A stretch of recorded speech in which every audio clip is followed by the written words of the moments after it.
안녕하세요. 빅주시론 대학의 미준입니다. 12월 6일 오늘의 빅주식 뉴스를 시작합니다. 오늘도 변함없이 미국 주식 투자의 정석을 지키고 있는 미준에 오신 것을 환영합니다. 즐거운 금요일이 또 찾아왔습니다. 다가오는 주말 위해서 멋진 계획 많이 만드셨는지 모르겠습니다. 저 같은 경우는 한 가지 일을 좀 계획했는데요. 이번 주말에는 크리스마스 트리를 좀 설치할까 합니다. 아무래도 아이들이 둘이나 있어서 매년 크리스마스가 되면 이제 트리를 설치하거든요. 근데 올해 같은 경우는 지난주에 했어야 되는데 좀 게으름을 피다가 이번 주로 넘어왔습니다. 이번 주말에는 꼭 예쁜 트리 설치해 놓고 아이들하고 이제 연휴 기분을 좀 내도록 하겠습니다. 아직까지 크리스마스 장식하지 않으신 분들께서는 이번 주말을 활용해서 크리스마스 트리 장식하시는 것도 굉장히 좋은 가족 간의 액티비티가 될 것 같습니다. 자, 그러면 12월 6일 준비된 오늘의 빅주식 뉴스 바로 시작합니다. 오늘도 준비된 방송 여러분들과 공유하기 전에요. 간단히 질문에 대한 답변을 먼저 좀 드리도록 하겠습니다. 디도12 아이디를 보니까 라이브라는 아이디를 쓰시는 분께서 남겨주셨는데요.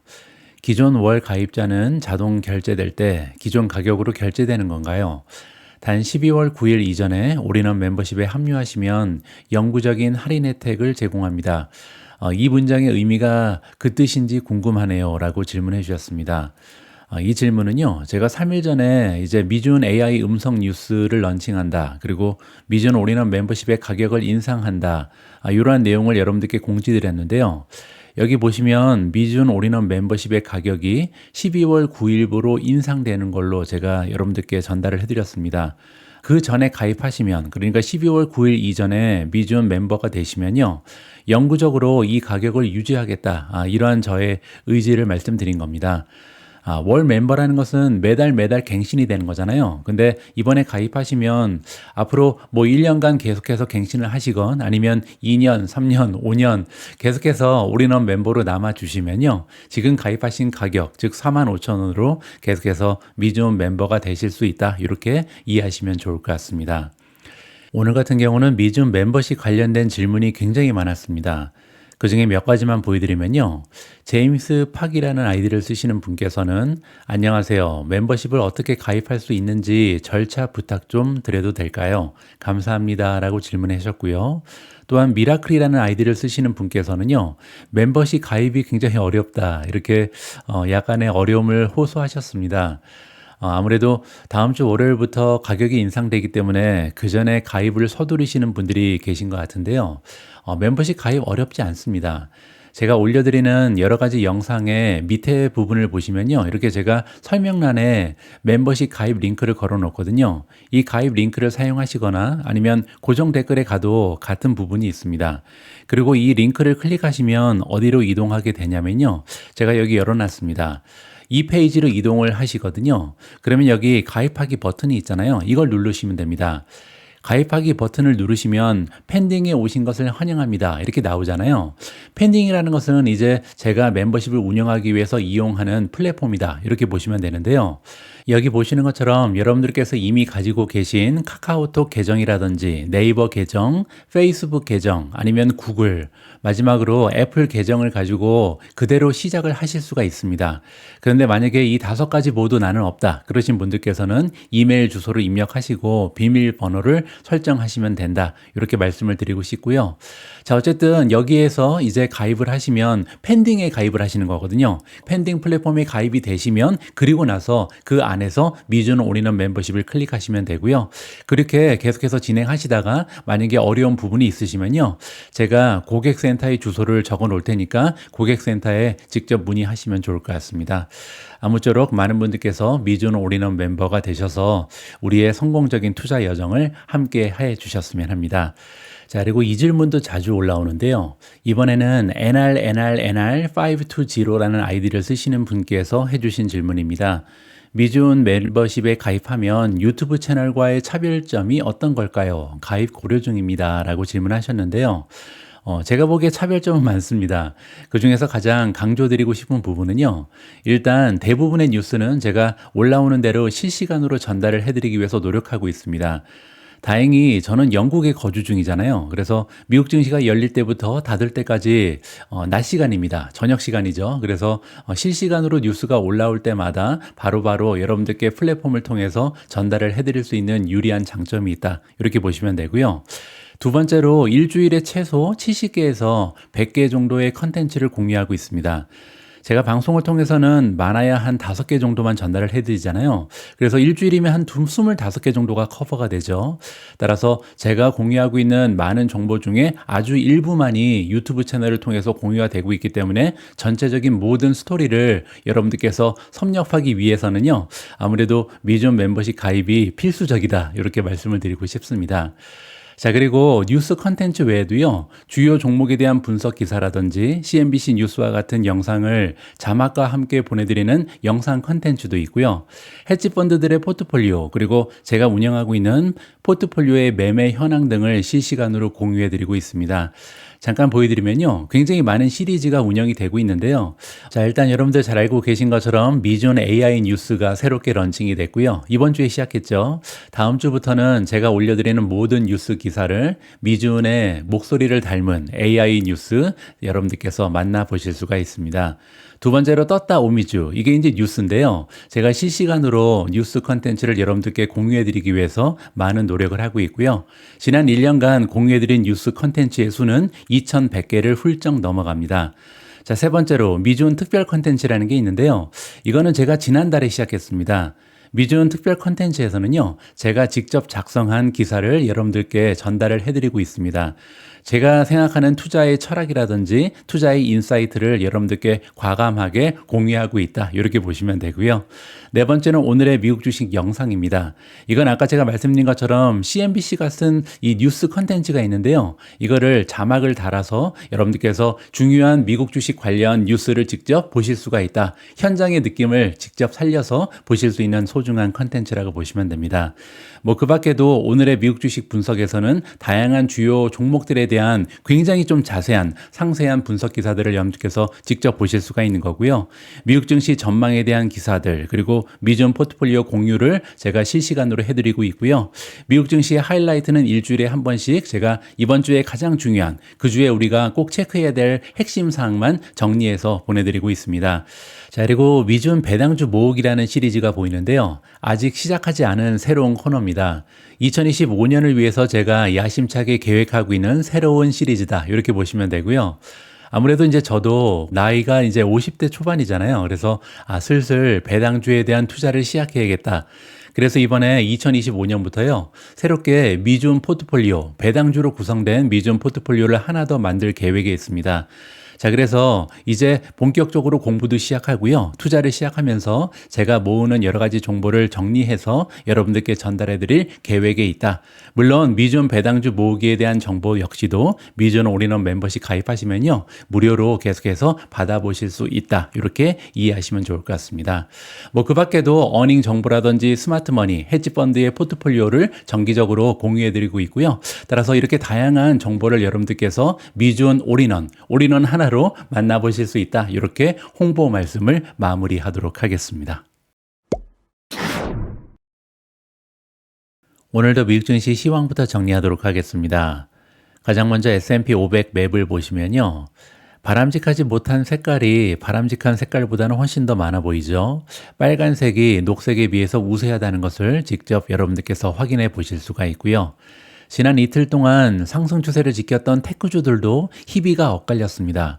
그래서 구글하고 메타, 오라클 이런 종목들은 떨어졌고요. 반면 테슬라, 아마존, 마이크로소프트는 상승하면서 반 정도는 올라가고 반 정도는 떨어지는 엇갈린 모습을 보였습니다. 따라서 어제는요, 3대 지수 모두 마이너스를 보였을 가능성이 높고요. 게다가 마켓 폭이 굉장히 좁아졌다. 이렇게 우리가 예측을 해볼 수가 있는 거죠.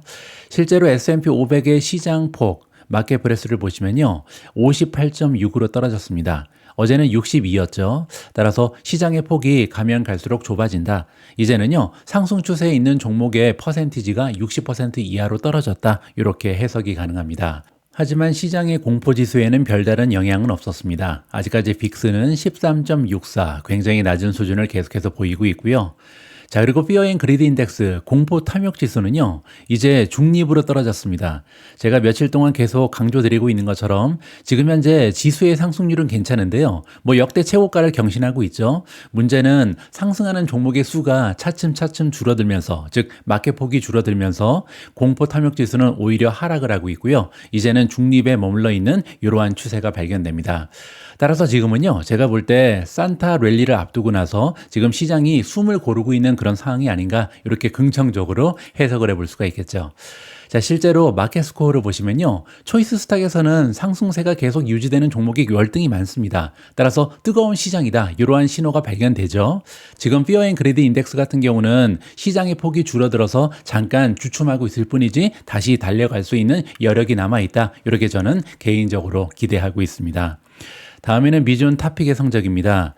어제는 딱 5종목만 상승을 했는데요. 테슬라가 3.23% 올라가면서 가장 좋았고요. 두 번째로 팔란티어가 플러스 2.89%, TSMC가 1.8% 올랐습니다. 네 번째로 앱러빈이 1.44% 추가적으로 상승했고요. 아마존이 요즘에 좋죠. 1.1% 올라가면서 이제 한 달 수익률이 10%를 넘어가는 건강한 추세를 보이고 있습니다. 나머지 종목은 다 떨어졌는데요. 엔비디아가 0.05% 소폭으로 하락했고요. 브로드컴이 마이너스 0.05, B2가 0.22% 떨어졌습니다.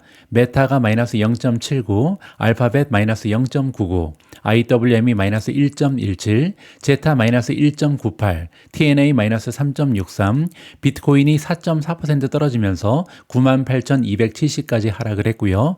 마지막으로 우버가 굉장히 좋지 않았는데요. 어제 무려 9.6%나 급락을 했습니다. 이 부분에 대해서는 조금 이따 기사 하나를 가지고 자세히 설명을 드릴 수 있도록 하겠습니다. 오늘 첫 번째로 준비된 기사에는 일론 머스크 그리고 엔비디아가 등장합니다. 일론 머스크가 엔비디아의 향후 전망을 보여준다라는 굉장히 흥미진진한 내용이거든요. 한번 무슨 얘기인지 살펴보시죠. 목요일 발표된 일론 머스크의 인공지능 스타트업 계획, 그리고 메타 플랫폼즈의 새로운 데이터 센터 계획은요, 장기적인 칩 수요에 좋은 징조다라고 나와 있는데요.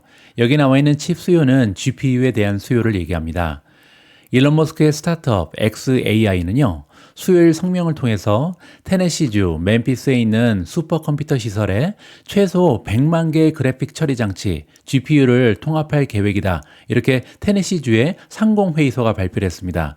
따라서 이 내용은 XAI가 발표한 것도 아니고요, 일론 머스크가 발표한 것도 아니고 테네시주에 있는 상공회의소가 직접 발표했다. 이 부분이 흥미롭죠. 테슬라와 스페이스X의 CEO인 머스크는요, 기술 한계를 빠르게 넘어서는 것으로 정평이 나 있습니다.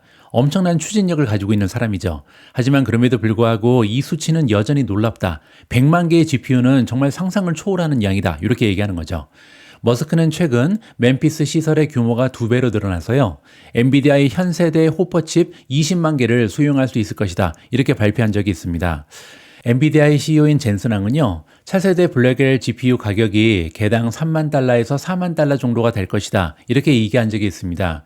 따라서 이걸 기준으로 했을 때 XAI가 100만 개의 목표를 달성하기 위해서는요, 여기 나와 있는 것처럼 현 세대 호퍼칩을 20만 개 정도 수용한다. 그렇게 되면 80만 개가 더 필요하잖아요. 블랙엘 칩을 만약에 80만 개 정도 구매한다면, 즉 240억 달러 정도에서 아니면 320억 달러의 비용이 소요될 가능성이 있다고 합니다. 자, 그런데 지난 분기에 엔비디아 총 매출이 350억 달러거든요. 따라서 지금 XAI가 얼마나 커다란 계획을 발표한 건지 여기서 우리가 유추를 해볼 수가 있는 거죠. 자, 그뿐만이 아니죠. 최근에 더 큰 규모의 데이터 센터를 위한 경쟁이 가열화되고 있습니다.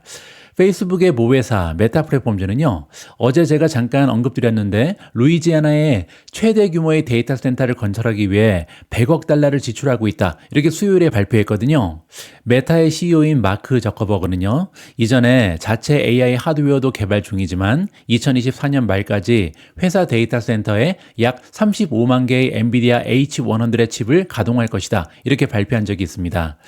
현재 건설 중인 데이터 센터에는요, 내년부터 대량으로 출하될 것으로 예상되는 엔비디아의 블랙엘 칩이 탑재될 것으로 예상이 가능하고요. 하지만 시장에서는 벌써 블랙엘의 뒤를 잇는 차세대 루빈 칩의 출시 가능성까지도 점치고 있습니다. 멜리우스 리서치에서 일하고 있는 애널리스트 벤 라이츠가 나오는데요, 이 전문가는 이렇게 얘기합니다. 대부분의 투자자가 예상하는 2026년보다 최대 6개월 전에, 그렇게 되면 내년도 가능하다는 거죠. 자, 이렇게 엔비디아의 차세대 GPU인 루빈이 준비될 수 있다는 추측이 지금 제기되고 있다. 왜냐하면 엔비디아가 발표를 했죠. 우리는 1년에 한 번씩 새로운 칩을 발표하고 업그레이드 하겠다. 이러한 계획을 이미 발표한 바가 있습니다. 하지만 벤 라이츠는요, 칩 출시가 일찍 이루어지는 경우는 매우 드물다, 이렇게 경고를 했고요. 따라서 2026년 하반기가 돼야 루빈이 출시될 가능성이 높다, 이렇게 얘기하고 있습니다. 그래도 목표 주가는 195달러로 유지를 했고요. 그렇게 되면 지금 현재 주가에서 34.5% 정도는 1년 안에 상승할 수 있는 여력이 있는 것이 엔비디아 주식이다, 이렇게 얘기하는 거죠. 여기에서 저의 개인적인 의견을 좀 정리를 해봤는데요. 저는 개인적으로 지금 현재 시점에서 리스크 대비 투자 가치가 가장 매력적인 종목 중에 하나가 엔비디아라고 생각을 합니다. 그 이유를 좀 설명드리면요. 제가 며칠 전 방송에서 자세히 설명드린 바가 있는데요. 현재 밀려있는 GPU 주문량이요, 현재 예상치보다, 월가에서 가지고 있는 컨센서스보다 30% 이상 더 많다고 합니다. 따라서 월가의 기대치가 너무 낮다. 이게 첫 번째 중요한 점이고요. 두 번째로 블랙엘 시스템의 가격은요, 호퍼 시스템보다 약 40% 정도 더 높아질 가능성이 높다. 그렇게 되면 마진이 엄청나게 올라가겠죠. 자, 세 번째로 그레이스 CPU까지 패키지로 판매하고 있잖아요. 자, 이렇게 세 가지를 모두 반영하게 되면 내년에 엔비디아 매출과 어닝 실적은요, 시장이 지금 가지고 있는 예상치, 기대치를 50% 이상 넘어설 가능성도 있어 보인다. 굉장히 긍정적인 시나리오가 있으면 이 정도도 가능하다는 거죠. 그리고 이러한 기대는요, XAI 그리고 메타의 최근 발표를 통해서 실현 가능성이 점점 높아지고 있다. 저는 이렇게 판단합니다. 그리고 사실 시장의 컨센서스를요, 50%나 초과 달성할 필요도 없습니다. 만약에 현재 어닝의 전망치를 약 20%만 초과 달성할 수 있어도요, 엔비디아의 어닝은 2026년 1월에 마감되는 회계년도, 즉 내년을 얘기하는 거고요. 내년에 EPS 전망치가 지금 4.43달러가 나옵니다. 자, 여기 확인해 보시죠. 2026년 1월 달에 마감되는 회계년도의 EPS 전망치는 4.43입니다. 자, 그런데 여기에서 20%를 올리게 되면요, 실제 어닝이 5.3달러 수준까지 상승하게 되죠. 자, 그렇게 되면요, 혹시 시장에 거시적인 환경에 악재가 발생해서 현재 PER이 51배인데 이게 한 22% 정도 떨어진다, 이렇게 가정을 하면요, 엔비디아의 PER이 40배까지 떨어지죠. 자, 그런데 주가는 실적 곱하기 멀티플이잖아요. 따라서 5.3 곱하기 40을 하게 되면 145달러에서 무려 46%나 상승한 212달러가 나옵니다. 자, 그리고 또한 현재의 멀티플, 밸류에이션이 유지될 가능성도 굉장히 높죠. 왜냐하면 현재 연준이 금리 인하 사이클에 돌입을 했습니다. 게다가 미국 경제 리세션 리스크는 거의 사라졌죠. 따라서 두 가지의 경제적 악재는 모두 지금 굉장히 약화되었다, 이렇게 보시면 되고요. 마지막으로 엔비디아의 EPS 전망이 향후에 추가 상승할 가능성이 높죠. 그렇게 되면요, 3박자가 맞아 떨어지면 엔비디아가 지금 51배 수준에서 거래가 되는데 이러한 프리미엄을 시장이 지켜줄 가능성이 높다, 이렇게 우리가 기대를 해볼 수가 있습니다. 그렇게 되면요, 5.3달러 곱하기 51배를 하게 되면요, 현재 주가에서 무려 86% 이상 상승한 270달러를 기록할 수도 있다. 이렇게 굉장히 긍정적인 전망도 우리가 계산을 해볼 수가 있는 거죠. 물론 기업의 미래 실적은요, 거시 경제적인 상황 그리고 지정학적인 리스크로 얼마든지 흔들릴 가능성이 존재합니다. 특히 트럼프라는 사람의 캐릭터를 생각해 보면요, 언제든지 블랙스완이 등장할 가능성은 있죠. 하지만 그럼에도 불구하고 전 세계 시가총액 1위 기업에 투자하면서 최소 우리가 한 46%에서 86% 정도의 투자 수익률을 기대해 볼 수 있다. 이거는요, 믿을 수 없는 투자 기회를 제공하고 있는 기업이 바로 엔비디아다. 저는 이렇게 마무리를 해드리고 싶습니다. 미전 포트폴리오에서 아직까지도 엔비디아의 투자 비중이 가장 높은 이유가 바로 여기에 있다. 투자 가치를 우리가 측정할 때는요, 절대평가가 아니라 상대평가로 투자를 해야 되죠. 따라서 제가 지금 포트폴리오에서 엔비디아의 비중이 가장 높은 이유는요, 많은 종목들과 상대평가를 할 때 아직까지는 엔비디아의 투자 가치가 가장 매력적이다, 이렇게 믿고 있기 때문이라고 여러분들께서 이해해 주시면 좋을 것 같습니다. 다음으로 준비된 기사는 차트가 보여주는 비트코인의 향후 전망입니다.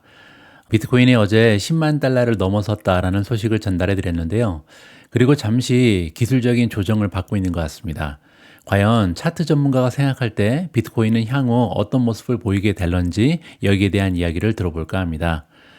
비트코인이 마침내 커다란 이정표를 달성했다. 최근 몇 주 동안 이 수준 바로 아래에서 횡보하던 비트코인은요, 이제 10만 달러를 돌파하면서 또다시 사상 최고치를 경신했고요. 투자자들은 이제 얼마나 더 상승할 수 있을지 여기에 대한 고민을 시작하고 있습니다. 자, 일단 첫 번째로 기술적 지표 중에 RSI라는 게 있잖아요. Relative Strength Index죠. 이거에 따르면 비트코인의 가격이 더 올라갈 가능성이 높다라고 합니다. 무슨 얘기냐면요. 지난 2년 동안 비트코인이 강한 상승세를 보이면서 RSI가 극도의 과매수, 즉 80을 넘어선 적이 여러 번 있었다고 합니다. 그리고 RSI 같은 모멘텀 지표가 이 정도 수준에 도달하면요, 상승 모멘텀이 매우 강해서 상승 추세가 지속될 가능성이 매우 높다는 것을 의미한다. 자, 우리가 RSI에 대해서 좀 정리를 해야 될 것 같은데요. 우리가 알기로는 이게 70을 넘어가면 과매수잖아요. 따라서 조만간 기술적인 조정을 받을 가능성이 높다. 이렇게 해석을 하는데요. 문제는 기술적인 조정이라는 것은 며칠 떨어지고 다시 올라갈 수 있다. 이렇게 해석을 해야 된다는 거죠. 자, 왜냐면 지금 상승 추세가 너무나 좋은 종목은요, 잠깐 기술적인 조정을 받아도, 즉 이익 실현을 위해서 잠깐 주가가 떨어지는 한이 있더라도 이러한 추세가 꺾일 만한 카탈리스트가 등장하지 않으면 추세를 유지할 가능성이 높다. 이러한 식으로 해석하는 것이 맞는 것 같습니다. 물론 이제 시장에 대한 RSI는 약간 해석이 다르죠. 시장의 RSI가 너무 높게 되면요, 모든 자금이 지금 주식에 들어가 있기 때문에 추가적으로 들어올 이런 자금의 여력이 없잖아요. 그럴 때는 주가가 떨어질 가능성이 높다. 이렇게 해석하는 게 오히려 더 정확할 수도 있겠죠. 하지만 종목에 대한 RSI는요, 어차피 다시 올라갈 주식이 잠깐 주춤할 뿐이다. 이런 식으로 마무리를 하는 것이 좋을 것 같습니다. 자, 그래서 2023년 1월, 2023년 10월, 2024년 2월, 그리고 2024년 11월에 이러한 높은 모멘텀 돌파의 예를 볼 수 있다. 자, 여기 나와 있죠. 여기 선으로 그어 있는데요. 지금 RSI 지수가 80을 넘어섰을 때 오히려 그 이후에 굉장히 강력한 상승 추세를 지켜낸 것이 비트코인이다. 이러한 역사적인 통계를 보여주고 있습니다. 각 사례에서 매우 강한 모멘텀을 바탕으로 가격이 돌파한 이후에 최종적으로 고점에 도달하기 전까지 훨씬 더 커다란 상승을 보였던 것이 비트코인이다. 이렇게 얘기하죠. 자, 그런데 이번에도 지금 80까지 RSI가 올라갔기 때문에 긍정적인 모멘텀 특성을 가진 상승 돌파를 할 가능성이 높다. 이렇게 지금 우리가 유출할 수가 있는 건데요. 그러면 이제 질문은요, 올라가긴 올라가는데 언제까지 올라가는가? 이걸 지금 이 기사에서는 알려주겠다. 이러한 느낌으로 보시면 됩니다. 자, 일단 첫 번째로요, 최근에 횡보 패턴을 사용한 간단한 측정 기법으로 시작을 하겠다. 자, 첫 번째 예상을 지금 안겨주고 있는데요. 여기 보시면 패턴 하나가 등장을 합니다. 비트코인의 주간 차트를 보면요, 2024년 대부분은 깃발령 패턴으로 가장 잘 설명할 수가 있다. 자, 우리가 잘 알고 있는 것처럼 올해 들어서 한 3월부터 11월까지 비트코인의 가격은요, 올라가지도 못하고 떨어지지도 못하고 박스권에 갇혀 있었습니다. 자, 그런데 이 기간을 우리가 조금 넓혀서 보면요, 그 기간이 지금 깃발형을 구성하고 있다. 깃발형은 뭐면요, 여기에 지금 봉이 있는 겁니다. 따라서 굉장히 가파른 상승을 보이고, 그리고 나서 깃발을 형성하고요, 이제는 다시 위로 올라가고 있는 중이죠. 자, 이게 전형적인 깃발형 패턴의 차트다. 이렇게 보시면 되고요. 이 전형적인 가격 패턴은 고점과 저점이 평행하게 완만하게 하락하는 역추세 움직임을 포함한다. 바로 이 부분이죠. 지금 아주 완만하게 고점하고 저점이 하락하고 있잖아요. 자, 그러다 여기 돌파가 나타나는 것이 굉장히 중요한 신호인데요. 가격이 상승 깃발 패턴에서 벗어나서 상승세로 전환하게 되면요, 해당 패턴의 추세를 이용해서 최소 상승 목표를 계산할 수 있다. 따라서 이 그래프를 보고요, 이 차트를 보고 우리가 언제까지 올라갈지 계산이 가능하다라고 합니다. 자, 어떻게 계산하냐면요, 바로 여기 저점 있잖아요. 이 저점에서 이 상승 깃발이 나타나기 전까지 얼마나 올라갔는지를 계산하고요. 그리고 여기 돌파 부분에서 그만큼 다시 한번 올라갈 수 있다. 이게 통상적인 기술적 분석이라고 합니다. 자, 이 경우 2024년 4분기 저점부터 바로 여기를 얘기하는 거고요. 올해 1분기 깃발령 패턴이 시작되는 시점까지 측정할 수 있다. 여기까지 측정할 수 있다는 거죠. 그런 다음에 패턴이 완료된 후에 비슷한 움직임을 보였다고 가정을 하게 되면요, 여기에서 여기까지 다시 한번 올라갈 수 있잖아요. 그렇게 되면 비트코인의 최소 상승 목표는 11만 2천 달러가 된다. 지금부터 약 12% 상승 여력이 있다. 물론 이제 어제 가격이 떨어지면서 이거보다 더 올라갈 수 있는 여력이 생긴 거죠. 자, 그리고 또 한 가지, 피보나치 확장이라는 방법을 사용하면요, 이전 랠리 단계의 프레임워크를 사용해서 돌파 후에 상승 목표치를 계산할 수 있다라고 합니다. 자, 따라서 동일한 비트코인 주간 차트에서 2022년 4분기부터 2024년 1분기까지 상승세에 피보나치 되돌림을 적용했더니요. 비트코인의 경우에는 11만 달러까지 상승 목표가 제시가 된다라고 합니다. 따라서 아까는 11만 2천이었죠. 이번에는 11만. 따라서 굉장히 비슷한 목표 주가가 다양한 기술적 분석에 의해서 측정이 된다. 굉장히 비슷하다. 이 부분을 우리가 주목해 볼 수가 있는 거죠. 자, 그리고 또 한 가지 사상 최고치를 기록하는 시장에 접근하는 다른 방법은요. 추세 추동 기법을 사용해서 상승 추세를 추적하고 상승 추세가 지속되는 한 계속해서 추적하는 것이다. 자, 이게 무슨 얘기냐면요.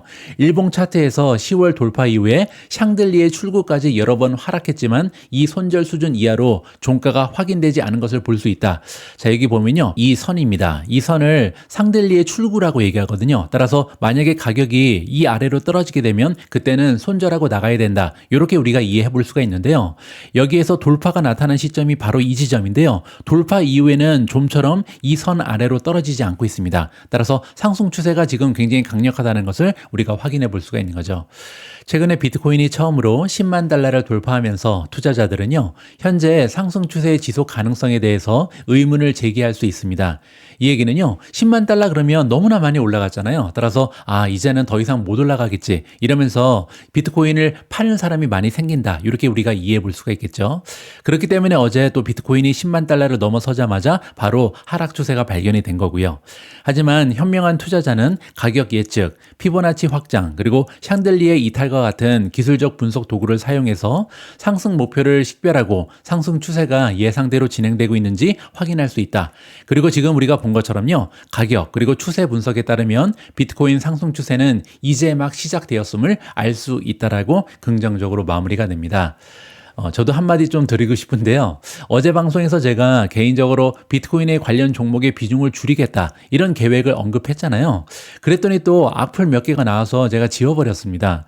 제가 좀 안타까운 부분이 있는데요. 특정 종목의 투자 비중을 줄였다고 해서 반드시 그 종목에 대해서 부정적인 전망을 제시하는 것이 아니다. 저는 이 사실을 좀 여러분들께서 이해를 해 주셨으면 합니다. 저는 그저 저의 소중한 은퇴 자금 중에 너무 많은 금액이요. 비트코인에 들어가 있는 것이 싫습니다. 왜냐하면 불안하잖아요. 불안하면 저는 투자를 행복하게 진행할 수가 없죠. 따라서 성공적인 투자 수익을 내는 것도 중요하고요. 이렇게 포트폴리오가 매년 100%씩 올라가면 좋겠죠. 하지만 이 과정이 굉장히 괴롭고 막 살떨리고 이러면 안 된다고 저는 생각을 하거든요. 자, 어제 저는 상당히 많은 비트코인 관련 주식을 익절했습니다. 하지만 그럼에도 불구하고 저의 투자 자금의 9% 정도가 아직도 B2 그리고 마이크로 스트래티지에 베팅돼 있거든요. 따라서 저는 개인적으로 앞으로도 이 두 종목이 꾸준히 상승해 주기를 간절하게 바람하고 있습니다. 다음에는 아주 오래간만에 TSMC 관련된 긍정적인 소식을 준비했는데요. TSMC의 파운드리 독주가 시작됐다라는 내용입니다. 3분기에 시장 점유율이 65%까지 올라갔다. 굉장한 소식이죠. 자세한 내용을 한번 읽어보도록 하겠습니다. 전 세계 파운드리는 다른 말로 반도체 위탁 생산 업체를 얘기하는 거고요. 쉽게 얘기해서 엔비디아 같은 기업에서 설계를 하면요. 설계에 맞춰서 반도체를 생산한다. 이렇게 보시면 됩니다.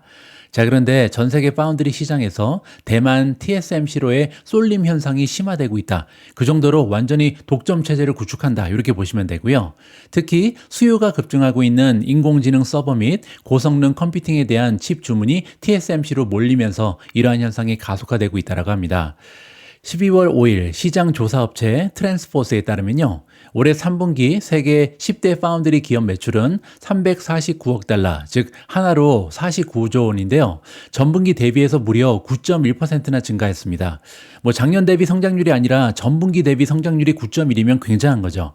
그리고 3분기 파운드리 매출 증가는요. 3나노미터 공정이 견인한 곳으로 분석이 된다. 따라서 TSMC 덕분이다. 이렇게 얘기하는 거죠.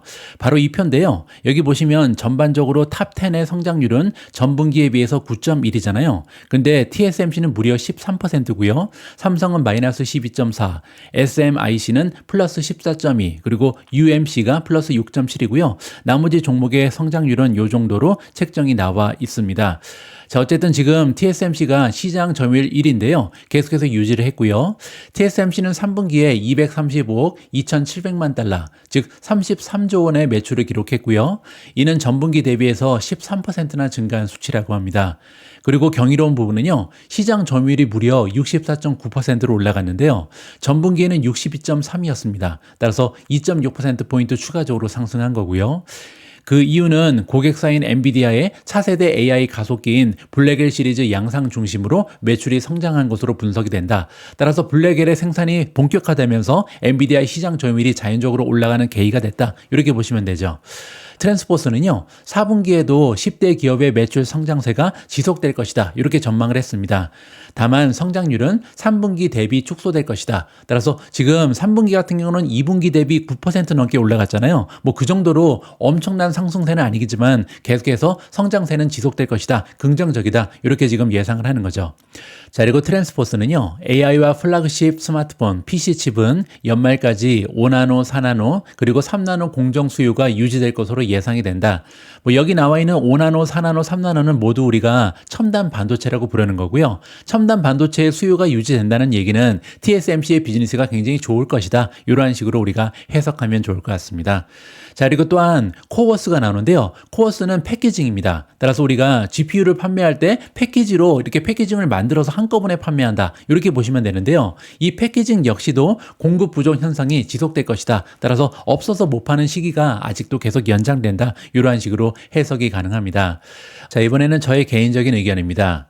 TSMC의 펀더멘탈은요, 제가 예전에도 방송에서 여러 번 말씀드린 것처럼 더할 나위 없이 훌륭하다. 뭐 유일한 리스크가 사실 대만과 중국의 긴장감이죠. 자, 다만 최근 전반적인 반도체 섹터의 모멘텀이 약화되면서 주가 흐름이 그렇게 좋진 않았습니다. 하지만 이미 두 번에 걸쳐서 돌파를 시도했던 207달러 수준의 저항선이 있는데요. 이번에는 성공적으로 돌파되기를 저는 개인적으로 기대하고 있다. 자, 바로 이 차트입니다. 여기 보시면요, 207달러 부근에서 한 번 막혔죠. 두 번, 그리고 지금 세 번째 그 근처까지 올라갔거든요. 따라서 두 번 막혔지만 설마 세 번까지 실패하겠어? 이렇게 좀 기대를 해볼 수가 있는 거죠. 자, 그리고 오늘 나왔던 뉴스, TSMC의 점유율이 65%로 올라갔다. 이 뉴스는요, 아무래도 모멘텀을 강화하는데 커다란 도움이 되지 않을까, 이렇게 우리가 예측을 해볼 수가 있는 거죠. 자, 실제로 TSMC의 펀더멘탈은 스트롱 바입니다. 5점 만점에 4.96을 받고 있고요. 보시는 것처럼 밸류에이션만 C를 받고요. 나머지 성장세 A-, 수익률 A+, 모멘텀 B+, 마지막으로 어닝의 전망치 A-로 완벽한 모습을 보이고 있죠. 자, 밸류에이션이 C를 받았는데요. 밸류에이션도 나쁘지 않습니다. 물론 P 레이쇼를 포워드로 보시면요, 5년 평균이 22.3배인데 지금은 28.6배까지 올라가 있잖아요. 그렇게 되면 5년 평균에 비해서 굉장히 비싼 수준이다. 이렇게 우리가 정리를 해볼 수도 있는데요. 자, 그럼에도 불구하고 지금 TSMC의 성장률이 가속화되고 있습니다. 따라서 성장률을 대입해서 다시 한번 PEG를 보시면요, 현재는 0.91까지 떨어져 있기 때문에 굉장히 좋은 주가의 밸류에이션을 유지한다. 이렇게 보시면 됩니다. 자, 다음은 어닝 전망치의 수정 추세인데요. 보시면 지난 6개월 동안 2024년에 대한 어닝은 11.78% 올라갔고요. 내년에 대한 수정치는 12.81% 상승했습니다. 마지막으로 2026년에 대한 전망치 역시도 플러스 16.28. 따라서 가면 갈수록 어닝의 전망치가 우상향하고 있다는 것을 직접 확인해 볼 수가 있겠죠. 자, 그리고 TSMC의 모멘텀입니다. 26가지 지표 중에 단 한 가지도 매도를 주장하지 않고 있고요. 9가지는 중립, 17가지의 지표는 바이를 외치고 있다. 따라서 강력 매수다. 이렇게 정리가 가능할 것 같습니다. 다음으로 준비된 기사에는 AI 애플리케이션 주식이 나옵니다. 제가 방송에서 최근에 가장 강조하고 있는 부분이죠. 지금까지 AI 혁명은 사실상 인프라를 구축하고 하드웨어 중심으로 진행이 됐다. 왜냐하면 훈련 단계에 머물렀기 때문이죠. 하지만 이제는요, AI가 점점 더 똑똑해졌기 때문에 이러한 AI를 활용하는 단계로 넘어갑니다. 그리고 아직 제대로 시작도 하지 않았죠. 따라서 이렇게 활용하는 단계를 우리가 애플리케이션이라고 부르고요. 애플리케이션을 만들고 제공하는 기업들의 관심을 가질 만하다. 이러한 투자 논리를 여러분들께 설파하고 있습니다. 자, 그런데 이번에 굉장히 중요한 뉴스 하나가 등장을 했는데요. AI 애플리케이션 주식의 상승이 이제 시작에 불과하다는 것을 우리가 이번 기사를 통해서 직접 확인해 볼 수가 있겠습니다. 목요일 파이퍼 샌들러의 애널리스트들이요, 2025년 CIO 설문조사를 바탕으로 기술 섹터 주식에 대한 인사이트를 발표했습니다. CIO는요, Chief Information Officer의 약자인데요. 이게 뭐 하는 사람이냐면, 이제 기업마다 IT 관련해서 결정하는 임원이 있잖아요. 따라서 IT 쪽에 예산을 짜고 어떤 프로그램을 실행하고 구매를 하고 이런 걸 결정하는 사람이라고 보시면 됩니다. 자, 그런데 이들을 상대로 했던 설문조사 결과에 따르면요, 응답자의 87%라는 기록적인 수치가 2025년 예산 증가를 예상하고 있습니다. 따라서 지금 100명한테 물어보면 87명이 뭐라 그러냐면요, 작년에 비해서, 아니죠, 올해죠. 올해 비해서 내년에 점점 더 많은 돈을 쓸 것이다. 지금 IT에 투자 많이 해야 된다. 왜냐하면 인공지능 때문이죠. 자, 특히 어디에 돈을 많이 쓸 거냐? 보안, 사이버 보안을 얘기하는 거고요. 두 번째는 IT 서비스, 세 번째 애플리케이션 소프트웨어입니다. 따라서 우리가 이러한 분야에 조금 관심을 가질 만하다. 왜냐하면 이러한 기업들이요, 앞으로 주목할 만한 성장이 예상이 되기 때문이죠. 생성형 AI, 우리가 제너러티브 AI라고 부르는 거죠. 생성형 AI가 계획 단계에서 구현 단계로 전환되고, 이게 우리가 아까 얘기했던 인프라 단계에서, 즉 훈련 단계에서 이제는 추론 단계로 넘어간다, 이 얘기를 하는 거고요. 따라서 클라우드 지출 의향이 높아지면서 기술 기업들에게 역동적인 한 해가 될 것으로 보인다. 그리고 이러한 긍정적인 전망은요, 주요 기술 기업들의 견고한 재무 성과와 일치한다라고 나와 있습니다. 이 얘기도 중요한데요, 기술 기업들이 지금 굉장히 좀 실적이 좋거든요. 돈이 넘쳐나죠. 따라서 이러한 돈을 활용해서 투자할 때가 무르익었다, 이렇게 보시면 됩니다.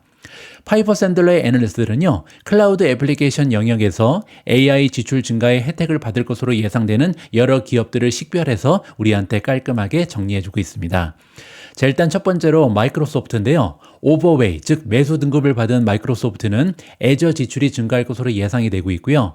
이전에 66%에 비해서 77%의 응답자가 더 많은 자금을 할당할 계획이다, 이렇게 발표했습니다. 아까 우리가 설문조사를 진행했잖아요. 근데 거기에서 설문조사 결과가 어떻게 나왔냐면, 향후에 2025년이 되면 우리가 지금 마이크로소프트의 지출하는 금액보다 내년에 지출하는 금액이 더 많을 것이다, 이렇게 응답한 사람들이 77%였다. 이렇게 보시면 됩니다.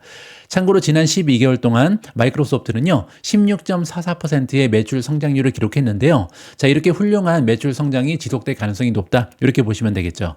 두 번째는 스노우플레이크인데요. 매수 등급을 받았고요.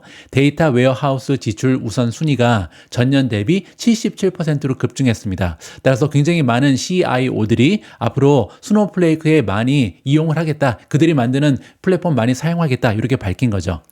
애널리스트들은 또한 생성형 AI 분야에서도 강한 성장을 예측하고 있고요. 세일즈포스의 경우에는 판매 AI 사용 사례 우선순위가 70%로 급등하면서 에이전트 포스에 대한 긍정적인 전망을 보여주고 있습니다.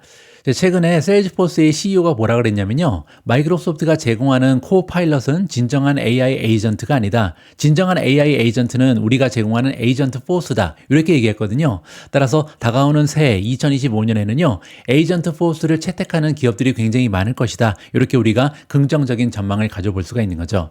다음에는 구글의 모회사인 알파벳인데요, 이전 순위에서 개선돼서 가장 전략적인 AI 벤더로 선정되었다고 합니다. 이건 굉장히 고무적입니다. 원래 우리가 클라우드 그러면 1위가 항상 아마존이고요. 2위가 마이크로소프트의 애저, 그리고 3위는 구글이잖아요. 자, 그런데 지금 구글에 대해서 굉장히 많은 기업들이 전략적인 AI 벤더로 가장 선호한다, 이렇게 지금 선정을 했다는 거죠. 자, 또한 메타와 아마존, 제너러티브 AI 앱에 대한 지출 의향이 증가했고요. 자, 그리고 또한 아마존은 제너러티브 AI IaaS, 이게 인프라스트럭처 애저 서비스입니다. 클라우드에 들어가서 이제 애플리케이션을 구축하고 판매를 하고 비즈니스를 구축하는데 도움이 될 수 있는 프로그램을 얘기하는 거죠. 상품을 얘기하는 건데요. 클라우드라고 보시면 됩니다. 자, 그리고 클라우드 벤더 중에 2위를 차지한 게 아마존이다. 따라서 1위가 구글, 2위가 아마존, 이렇게 정리가 되는 거죠. 보안 섹터에서 Z스케일러가 클라우드 및 데이터 보안에 대한 관심 증가로 혜택을 받을 것으로 예상이 되고요. 매수 등급을 유지하고 있다. 자, 그리고 마찬가지로 크라우드 스트라이크, 센티넬1도 클라우드 및 데이터 보안 우선순위 지정으로 이익을 얻을 가능성이 있다, 이렇게 나와 있습니다. 있습니다. 반면에 포티넷 같은 경우는 중립을 유지하고 있고요. 따라서 사이버 보안에서는 지금 세 기업을 추천하는 거죠. 첫 번째 Zscaler, 두 번째 크라우드스트라이크, 세 번째는 센티넬1인데요. 이 세 기업은 공통점이 하나 있습니다. 뭐 크라우드스트라이크는 여러분들 잘 알고 계신 것처럼 주가 흐름이 굉장히 좋지가 않았다. 최근에 회복하는 중이고요. 센티넬1 그리고 Zscaler는 최근에 어닝 결과를 발표하고 나서 주가가 굉장히 많이 떨어졌습니다. 따라서 어떻게 보면 이 기업들의 관심을 가질 만한 시기가 도래했다. 이렇게 볼 수가 있겠죠. 전반적으로 이 설문조사는요, 기술 솔루션에 대한 강력한 수요를 강조하고 있고요. 클라우드 애플리케이션과 생성형 AI가 상당한 성장을 앞두고 있고, 보안이 IT 지출의 최우선 순위로 남아있음을 보여준다. 따라서 이번에 CIO들을 대상으로 해서 설문조사를 했더니 우리가 지금 구축하고 있는 투자의 논리, 즉 이제부터는 이 인프라라든지 하드웨어뿐만 아니라 AI 수혜주가 드디어 애플리케이션, 즉 소프트웨어 쪽으로 넘어갈 것이다. 이러한 논리가 진짜로 현장에서 확인이 되는 굉장히 소중한 기회가 됐다. 이렇게 보시면 됩니다. 오늘 마지막으로 준비된 기사는 어제 주가가 9% 이상 급락한 우버 관련된 소식입니다. 그에 앞서서 굉장히 중요한 질문 하나가 들어와서요. 이 질문부터 좀 읽어드리죠. YYIH0A2라는 아이디를 쓰시는 구독자분께서 남겨주셨고요. 지수 이동 평균선으로 보면 우버 매도 시기인 건가요? 아니면 더 담아야 할까요? 지금 주가가 많이 떨어졌는데 우버 주식을 더 사야 할지 아니면 지금이라도 더 팔아야 할지 여기에 대한 결정을 우리가 좀 해야 될 것 같습니다. 자, 일단 우버의 주가가 급락한 이유부터 살펴봐야겠죠. 최근에 웨이모의 확장 추세가 엄청난데요. 어제 역시도 마이애미까지 확장한다. 이러한 긍정적인 소식을 전달하면서 우버의 주가는 급락해버렸습니다. 알파벳의 자율주행 차량 운전 부분인 웨이모가 마이애미로 사업을 확장한다. 이렇게 목요일 날 블로그 게시물에 발표를 했고요. 웨이모는 피닉스에서 먼저 협력을 시작했던 무브라는 기업과 새로운 차량 파트너십을 통해서 무브 같은 경우는 차량 운영, 시설, 충전 인프라 관리를 하고요. 웨이모 같은 경우는 운전자 겸증이라든지 운영을 계속 담당하면서 기존 앱을 통해 서비스를 제공할 것이다. 이렇게 발표했습니다. 웨이모의 운영 부사장 라이언 맥나마라가 나오는데요. 피닉스에 이어서 마이애미에서도 무브와 파트너십을 맺고 무브의 모빌리티 중심 차량 관리 경험을 성장 중인 웨이모1 서비스와 결합해서 기쁘다 이렇게 발표했습니다. 여기 나와 있는 웨이모1이 바로 우버의 경쟁자죠. 우버는요, 이 모빌리티 웹이잖아요. 이 앱을 통해서 택시를 부르고 원하는 곳으로 나를 데려가죠. 이렇게 지금 이용하는 앱이라고 보시면 되는데요. 웨이모1이 똑같은 기능을 하는 겁니다. 단 하나의 차이가 있다면 웨이모1은 차량이 다 자율주행이다. 이렇게 보시면 되죠. 자, 그러면 무브는 어떤 기업인지 이걸 우리가 살펴봐야 되는데요. 무브는 차량 소유에 필요한 자금 조달을 지원하는 모빌리티 핀테크 회사라고 합니다. 자, 굉장히 중요한 얘기가 나왔는데요. 차량을 소유하기 위해서는 자금이 필요합니다. 그리고 우리가 웨이모의 비즈니스 모델을 보면요. 웨이모는 하드웨어가 없죠. 자동차는 없이 그냥 소프트웨어만 개발한 거잖아요. 따라서 이 소프트웨어를 심을 만한 자동차가 필요하고요. 이 자동차를 구축하기 위해서는 자금이 엄청나게 필요합니다. 자동차를 사야 되죠. 따라서 이러한 자금을 조달하기 위해서 무브랑 손을 잡았다. 이렇게 보시면 됩니다. 자, 따라서 어제 우버의 주가가 급락한 이유는요. 우버의 존재감이 없어졌기 때문입니다. 우버는 이미 엄청나게 많은 차량, 엄청나게 많은 운전자를 확보해 놓고 있잖아요. 따라서 웨이모 입장에서는 이렇게 이미 생태계가 구축되어 있는 우버랑 많은 파트너십을 구축하고 있습니다. 자, 그런데 어제 웨이모가 보여준 이런 모습은요. 우버랑 같이 가지 않고 우리가 독자적으로 한번 엄청난 생태계를 구축해보자. 그러기 위해서는 돈이 많이 필요하니까 무브랑 손을 잡았다. 이런 식으로 우리가 해석을 해볼 수가 있겠죠. 자, 이러한 소식이 전해지자 우버와 그리고 경쟁 차량 호출 서비스 업체인 리프트의 주가는 급락했다. 이렇게 나와 있습니다. 자, 저의 한마디를 좀 들어보시죠. 자율주행이 진보하는 기사가 등장할 때마다 우버 주식이 급락하는 패턴이 반복되고 있는데요. 저는 개인적으로 굉장히 답답함을 느낍니다. 왜냐하면 가만히 생각해보면 우버 역시도 자율주행 시대가 도래하게 되면요. 오히려 혜택을 받을 수 있는 수혜주다. 이렇게 볼 수도 있거든요. 왜냐하면 운전자가 없다면 엄청나게 비용 효율성이 올라가는 기업이죠. 소프트웨어의 강점이 굉장히 부각될 수 있는 이러한 장점을 가지고 있음에도 불구하고 그런데 자율주행의 시장이 시장이 마치 하나 둘 정도의 기업에 독점될 것처럼 우버의 주가는 쭉쭉 떨어지고 있다. 이렇게 부정적으로 해석이 가능합니다. 자, 어쨌든 펀더멘탈 측면에서는요. 지금 아무런 문제가 없는 게 바로 우버입니다. 자, 그런데 자율주행 호재는 우버의 악재다. 이러한 공식이 성립이 됐거든요. 따라서 지속적으로 하락 추세를 만들어내고 있고 또 다른 문제는 뭐냐면요. 앞으로도 자율주행 관련 호재는 꼬리에 꼬리를 물고 등장할 가능성이 매우 높다. 이렇게 우리가 정리를 하면 좋을 것 같습니다. 자, 마치 챗GPT 처음 나왔을 때 구글의 주가가 떨어지는 거랑 같거든요. 따라서 시간이 좀 걸릴 거다. 이러한 공식이 깨져야 그때부터 우버의 주가가 회복을 할 것이다. 이렇게 우리가 유추를 해볼 수가 있겠죠.